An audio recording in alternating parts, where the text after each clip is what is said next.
ini kita tetap ngebahas bisnis, dan gue bilang kalau ekspor itu sebenarnya tidak perlu punya pabrik, tidak perlu punya kebun. Tapi kalau kalian yang udah punya kebun, keluarganya udah punya pabrik, ya silahkan, monggo. Itu jadi privilege buat kalian.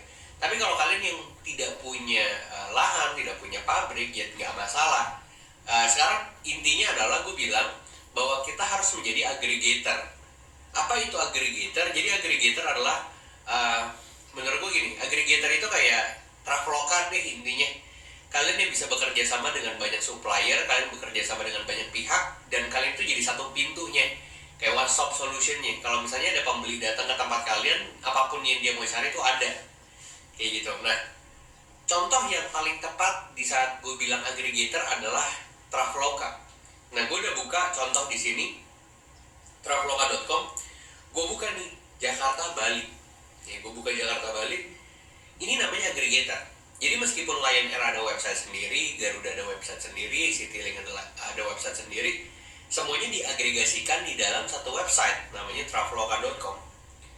Lihat deh, ada Lion Air, ada AirAsia, terus ada Batik, dan lain sebagainya. Nah, di sini si Traveloka itu ada, lihat deh, dia tuh provide jam 8:20, jam 9:00, jam 11:25, jam 1:30, dan lain sebagainya.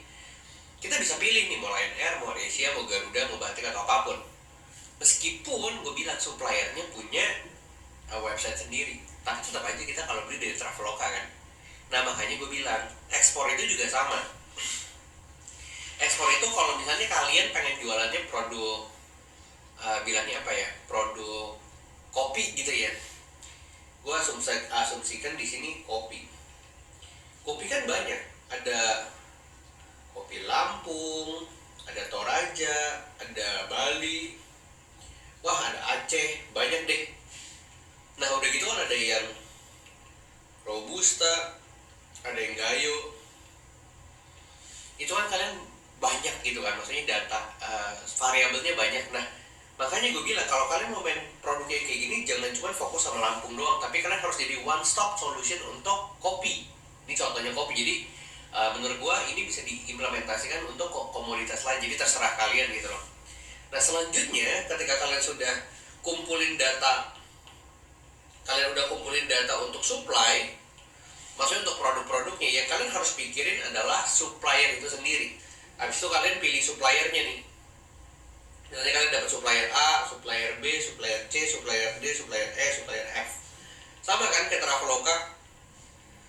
Ini punya speknya apa, spek titik, harganya segini.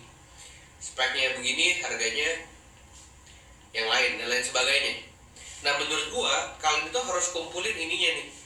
Kenapa? Karena kalau misalnya buyer datang ke tempat kalian pengen cari kopi, semakin banyak datanya, semakin banyak data supply kalian pegang, termasuk harga dan spesifikasi, lihat deh, semakin gampang orang beli ke kalian. Sama yang terjadi di Traveloka. Meskipun Lion Air punya website, meskipun Garuda punya website, tetap aja Traveloka yang paling banyak transaksinya.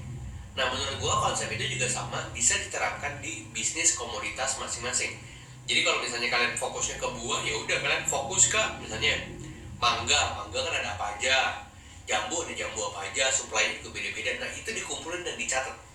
Tapi bedanya kalau Traveloka kan ditampilin, ya kan, dia ditampilin di website. Kalau ini nggak perlu, kalian nggak perlu tampilin ke si pembelinya kalau ini supply-nya dari sini, terus ini suppliernya nggak perlu ngapain. Maksudnya itu supply buat jadi data kalian aja. Tapi ketika kalian promosikan ke si pembeli, ini gue punya produk A, B, C, D, E, F, G, harganya juga 1, 2, 3, 4, 5. Mister mau yang mana?